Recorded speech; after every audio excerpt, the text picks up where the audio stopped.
Hey, Wonderhussy here, lurking around the outskirts of my new favorite small town in the middle of nowhere, Beatty, Nevada.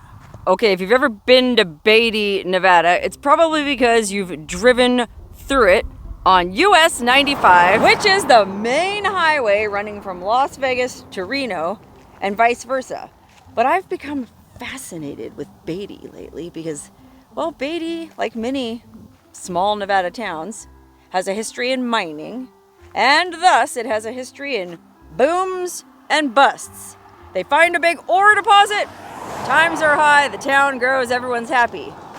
Then they dig out all the ore, everybody picks up and leaves, and, well, that's why you see so many ghost towns in Nevada. But supposedly, a bunch of gold deposits have been found in the mountains all around Beatty, and they say that Beatty is on the cusp of another boom, which I find very exciting because there's a lot of interesting new businesses opening in Beatty, namely a bunch of interesting bars and an amazing steampunk casino. But there's also a couple businesses on the outskirts of Beatty that I'm hoping will get developed if the economy booms as planned. And the first one is this old abandoned hot spring. Okay, pardon me, I shouldn't say abandoned. It's not abandoned, it's under private ownership. This is private property, so I'm not gonna trespass on the grounds of the old hot spring resort. I'm just gonna lurk around the perimeter and give you a little peek through the overgrown sagebrush at how awesome this place used to be. As you can see from looking at the old sign, apparently at one time, they not only had cocktails, I guess there was a bar on site, they had hot baths and an RV park, but now, sadly, Bailey's is closed. And it's been closed for a number of years, but I can say that I have lived here in the area long enough to have actually been to Bailey's when it was open. Okay, there wasn't a cocktail bar, there wasn't a restaurant. The RV park was already kind of iffy, but oh gosh, I want to say it was probably around 2013. I came here with a bunch of friends, and at that time, you could camp. They actually had a teepee set up in the field over there, and so you could rent the teepee for the night. A bunch of my hippie friends rented the teepee, and we all spent the night soaking in the beautiful hot springs and, well, doing other things that we don't need to talk about in the course of this video. Anyway, it was a really cool little resort. I think they even had like flush toilets and hot showers for the campers, and, well, we had a great time soaking there that night, and I think I went back one or two other times just to soak in the hot springs, which are inside those pink buildings up there on the hill. There's two of them. The other one's kind of obscured by all the lush greenery growing here because there's a ton of water on this side. I mean, this is an amazing place for somebody to develop. Now, apparently, from what I heard, it is still owned by two Russian doctors from Las Vegas, okay? You know, the Ruskies love hot springs. Where I live, out in Tecopa, we have a big natural hot spring out in the desert, and you'll run into Russian people there quite often. I've met more than a few Russians. I guess Russians have a long tradition of sauna and steam bath culture, and so I guess it makes sense that they would enjoy hot springs. And so apparently these two Russian doctors bought this property. I think they're having a problem with the RV park. It's something to do with the septic lines. You know, when you pull into an RV park, you want hookups. You want to plug in and get power. You want to plug in your black water so you can dump your poop down somebody else's tank. My understanding is that there's some issue with that, and so it's going to be very expensive to fix it. And I don't know if it's outside the budget of these Russian doctors or what, but man, this place has been sitting here closed for years. You know, what a waste of an amazing natural resource, and what a crying shame. I don't know, you have to use your imagination a little bit, but if you tidied up all this overgrown tumbleweed and stuff, although that rabbit brush is kind of pretty. I guess you could leave the rabbit brush, but I don't know, tidy up the place a little bit. You could have a really nice resort right here outside the town of Beatty, which is imminently to be filled with gold miners with lots of money in their pockets. Okay, all these gold mines, I think 3 different gold mines are supposedly going to open in Beatty in the near future, and that means there's going to be a lot of folks with a lot of money and sore backs. I mean, if you've ever spent a day gold mining, well, you know what hard work it is. Okay, nowadays they probably just drive bulldozers, but still, you know, wouldn't it be nice after a long, hard day at the gold mine to go for a soak in the hot spring? Okay, I better take advantage of this lull in traffic to hightail it back across US 95 to my car, because I actually want to get back in and drive down the road another few miles to show you another amazing business that I hope gets reopened when Beatty booms again.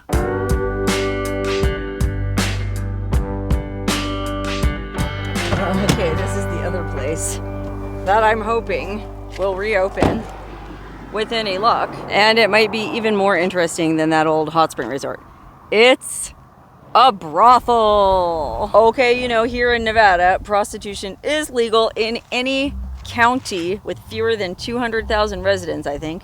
And it's up to the individual counties to vote on whether or they do or don't want to have legalized prostitution. Well, Nye County, which Beatty is in, does have legalized prostitution. And so there used to be a few brothels around Beatty, but this one was kind of my favorite. I actually heard there's a hot spring here too.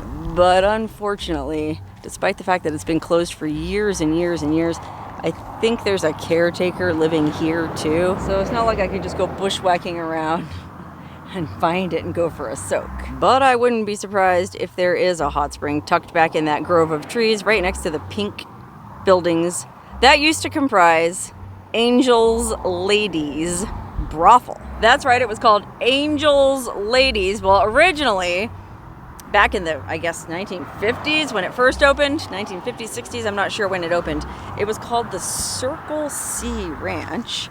And then after that, it was called Vicky's Star Ranch. I don't know why they always call these brothels ranches, I guess, because there's a lot of chicks and at least one heifer. At least that's my best guess. Anyway, after it was called Vicky's Star Ranch, I guess Vicky sold it to Fran, and then it was called Fran's Star Ranch until 1997, when this couple named Mac and Angel Moore bought it. Okay, this couple, Mac and Angel Moore, actually sounded pretty interesting. I think they were evangelical Christian fundamentalists from somewhere up in Oregon, like Eugene maybe, where they operated a funeral parlor and a cemetery.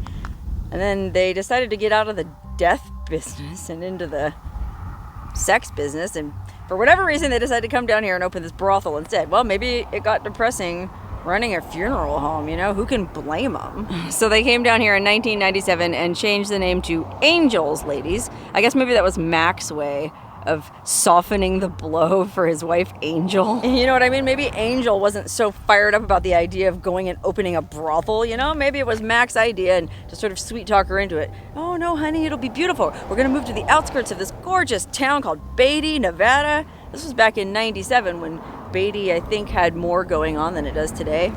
I think there was some gold mining activity in the early 90s, and the population reached its high of like 1,600 in the early 90s sometime. So anyway, he probably oversold Beatty, and, you know, maybe to sweeten the deal, he told her, look, honey, I'll name the business after you. And so even though she was probably like, oh my God, are we really moving to the middle of nowhere to open a brothel?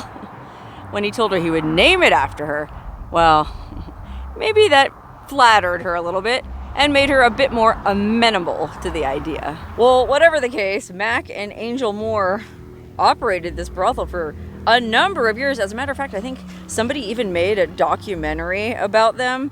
It's not supposed to be very good. In fact, it's supposed to be downright terrible. But golly, how do you mess up a documentary about 2 Christian fundamentalist funeral parlor owners who moved down to Beatty, Nevada to open a brothel? I don't know. You tell me. They should have let me make the dang movie. But apparently they did screw it up, and it's supposed to be almost unwatchable. Now you're probably wondering about the elephant in the room, so to speak, the giant crashed plane in the desert. And you might be wondering why a brothel would have a crashed airplane out front. Well, there's actually a really good story associated with it, and I'm not sure if this story is 100% factual. You'll have to do your own research, but legend has it. And I'm gonna go ahead and cross this cattle guard. I mean, there's a chain across it, but it doesn't say no trespassing. I think you're allowed to go take pictures by this airplane. I mean, I've certainly done so a number of times myself over the years. I don't know, I never came to make a video here because I thought, oh, it's not really that interesting. Well, yes, it is that interesting. Okay, so supposedly the reason why this crashed airplane is sitting in the desert in front of this derelict brothel is, well, apparently Mac and Angel Moore had some pretty savvy marketing techniques. And again, maybe it was all Mac and Angel wanted nothing to do with any of it, but whoever it was, they came up with this promotional stunt to try and generate some publicity for their brothel. Now, I don't know much about aircraft, but this looks to have been not that small of a plane. I mean, there's a rear exit, you know what I mean? It's not like a little 4-seater Cessna. I don't know, anybody who's watching this video who's into aircraft can probably tell us exactly what kind of plane this was and what it would have been used for, but you can see it's been here for a while, and over the years, well, many a graffiti artist has tagged their name on it, or politician. Look at that, Dr. Joe Heck. I remember him, he was running for Senate. What the heck, Joe? Leaving your sticker on an airplane in front of a brothel? He was a Republican too, how about that? Imagine that. Anyway, you can see people have been coming here over the years. In fact, we can go inside the plane. This is what it looked like. Oh man, look, you can see inside the cockpit. All the controls. Oh my goodness, look at that. Yikers. Oh, it looks like You Never Know with Gerald was here. Check him out. But yeah, it's always kind of sobering when I look at these crashed planes, like all the wires and, I mean, I don't know what these two things on the side were for, but yikes, man. This could not have been a pleasant crash to be in. But according to what I read online, the pilot did survive. Well, I don't know. I also looked at the NTSB report for this crash randomly, you know, the National Transportation Safety Board.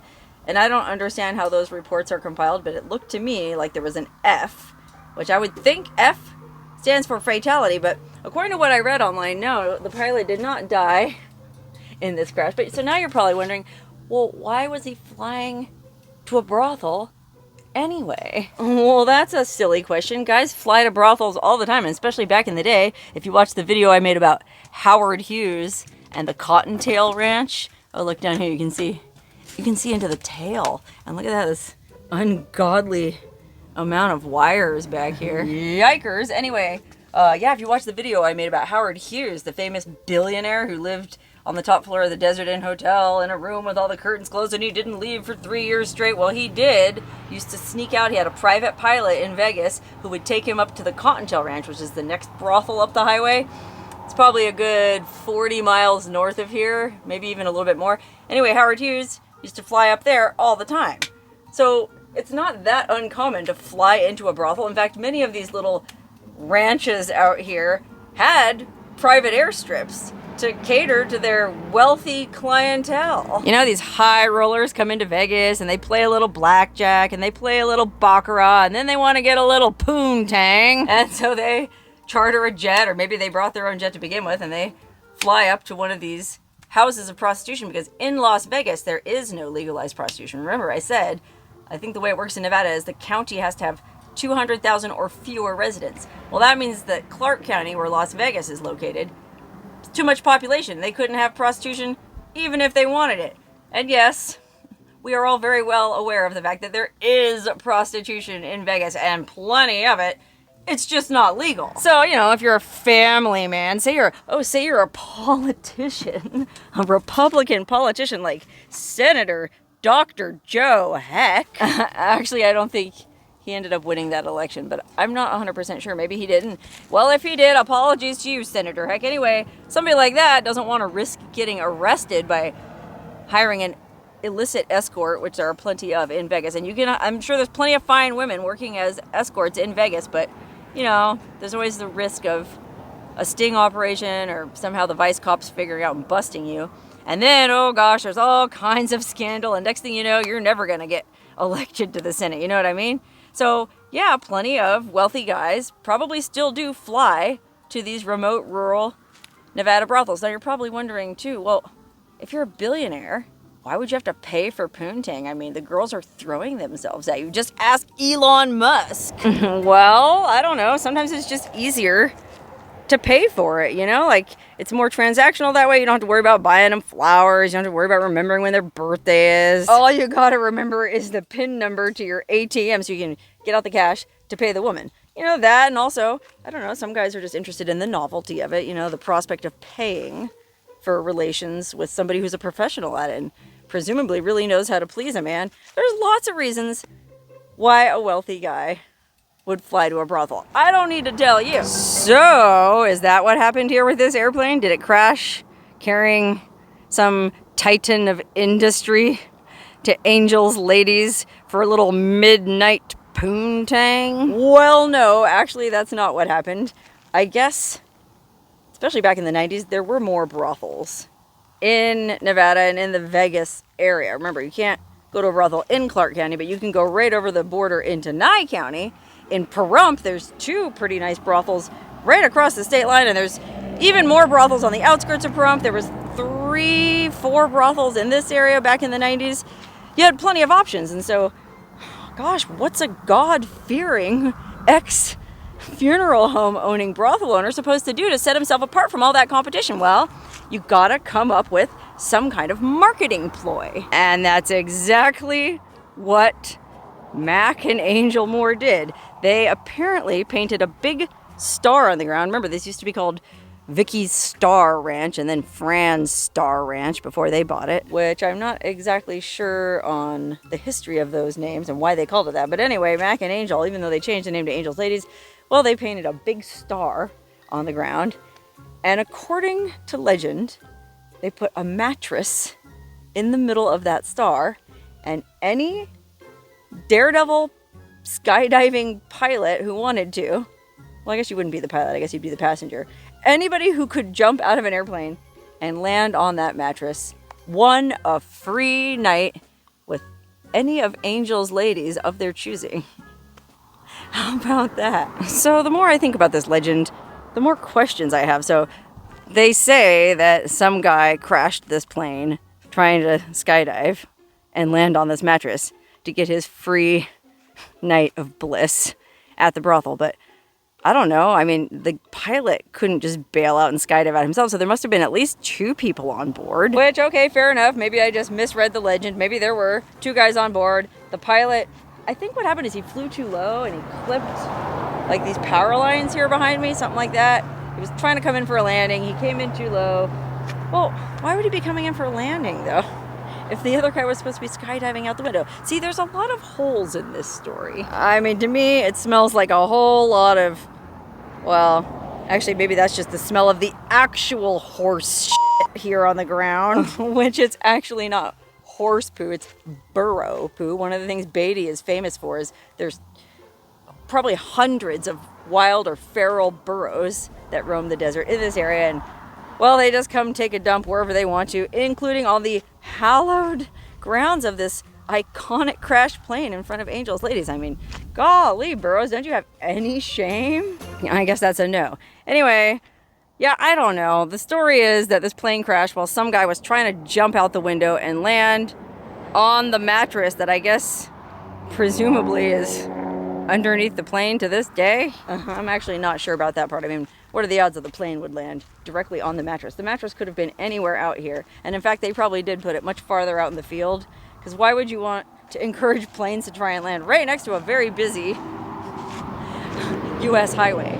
I don't know. They probably put the mattress somewhere way out there, but this plane unfortunately ended up crash landing right here, conveniently right at the side of the road, at the side of the driveway to this brothel. And so now it's just one of those iconic roadside tourist attractions where you go, only in Nevada. So anyway, that's the other location just outside Beatty that I was kind of hoping might reopen once Beatty starts booming again. You know, like I said, there used to be several brothels in this area. There was one just south of town. I can't remember what it was called, but it had the word nude painted huge on the side of the building because I think it was a strip club and a brothel. In fact, when I was working as a nude model, me and these other models did a photo there once, and I thought it came out kind of cool. Anyway, that brothel became a marijuana grow house. How times change. There's still the Alien cat house down the road a bit in Amargosa Valley. That's only about 30 miles from here. So all these miners coming in to work these gold mines, if they get lonely and they can't score in town, it'd be nice for them to have some options. I mean, yes, they could still go to the Alien, and there's fine women working at the Alien. I made a video there once, if you watched that. Real nice girls there. But, you know, it's a small house. There's only about, I can't remember, 3 or 4 girls working at a time. You know, what if this gold mine brings in supposedly over 1,000 workers? Well, where's the overflow supposed to go? They don't want to drive all the way to Pahrump. I'd like to see Angel's Ladies reopen. If not as a brothel, then maybe just as a bed and breakfast, like the Shady Lady. Okay, if you watched the video I made at the Shady Lady, that was another brothel about 30 miles up the highway that became a bed and breakfast. I stayed there as a guest at the bed and breakfast, and it was really cool because you can still stay in the old brothel rooms, and they actually do make you breakfast and a full breakfast at that. It was a great experience. So, you know, they could do something like that here, especially considering the fact that there's a hot spring on the premises, okay? Meanwhile, I've also been to another brothel with a hot spring. If you watch the video I made about the Dovetail Ranch up towards Elko way in Carlin, well, that's also, now that I think about it, Carlin is a big gold mining area. The Carlin Trend, I think, produces something like, oh my God, don't quote me on it, but an obscene percentage of all the gold produced in the world. So there's a lot of gold miners with a lot of money up near Carlin, and well, I guess they used to be able to go to the Dovetail Ranch and soak in the hot spring there. I'm not sure. I heard the Dovetail might have closed down, but who knows? It's hard to keep track with all the goings on in the brothel business. Boy, if I say brothel one more time, they're going to demonetize this video. Faux show. Anyway, I just think it'd be cool if they reopened this as even if it was just a hot spring place you could go for the day, you know? It'd be fun to go soak in a hot spring at an old brothel with a crashed airplane in front of it. Am I right?